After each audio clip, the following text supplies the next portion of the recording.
Oh, yeah. Okay, so this is what you're going to do for your lab assignment part 2. First thing you're going to do when you get into SPSS is you're going to go to variable view and you're going to name your variables. Okay? I suggest that you create 4 variables. Participant, age,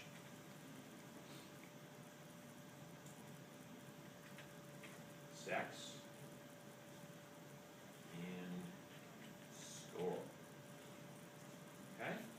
Now you'll notice that sex is by default called a numeric variable. If you enter letters into SPSS for a numeric variable, it's going to panic.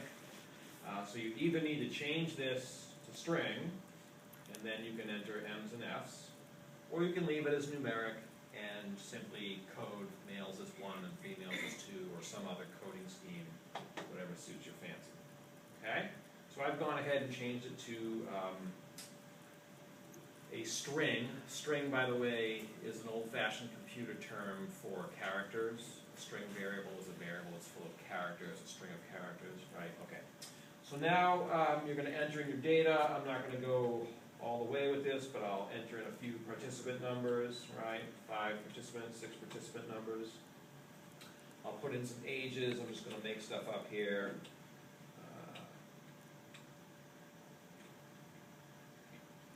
Okay, I got my ages. I'm going to enter in some sexes.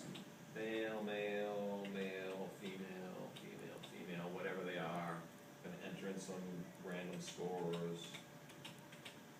Okay. Don't think anyone has a memory of 32, so I'm going to change that to 3. All right, so now I've got my stuff up there, right? Now I need to do my analyses. I suppose we could do this in 3 steps. First thing I'm going to do is I'm going to get my ages. So I'm going to go up to Analyze, Descriptive Statistics. I'll go to Frequencies, and I don't want a frequency for participant, but I do want it for age. I don't need a frequency table, but I do need the mean and the range for age. I don't need a frequency table. You can leave this clicked if you want, but just make your output messier. I click OK, and ta-da, there's my mean and range for age. Write this down in your notebook. You've got it when you need it. Okay? Now, if I go back to my data, I also need a count of the number of males and females. I could just count it with my eyes, or I could have SPSS do it for me. So I'll go up to Frequencies. Frequencies are counts, right? And I'm going to get age out. I'm going to put sex in. I'm going to turn on the frequency tables. I don't need the average sex or the range of sex because it's a nominal variable and that would be silly.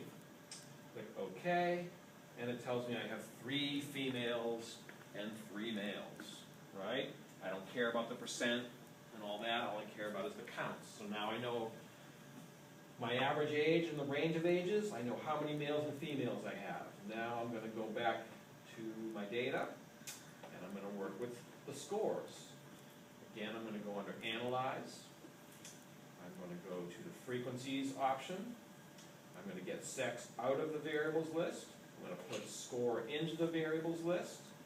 I'm going to go in and get the mean, the median, the mode, the standard deviation, and the range.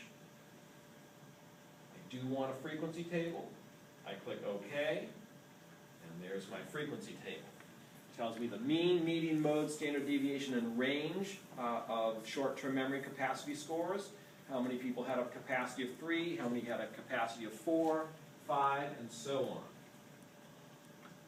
Last thing I need to do is get my histogram for score. I go into Graphs, Legacy Dialogues, go all the way down to histogram. But the variable that I want is score. Move it into the variables. Click OK. And there I have my histogram. I can now select this histogram, cut and paste it into Microsoft Word, and then go back and create my frequency table for score in Microsoft Word, report the mean, median, mode in plain English sentences, the mean and range for age in plain sentences, plain English sentences, and the count of males and females in a plain English sentence. Got it?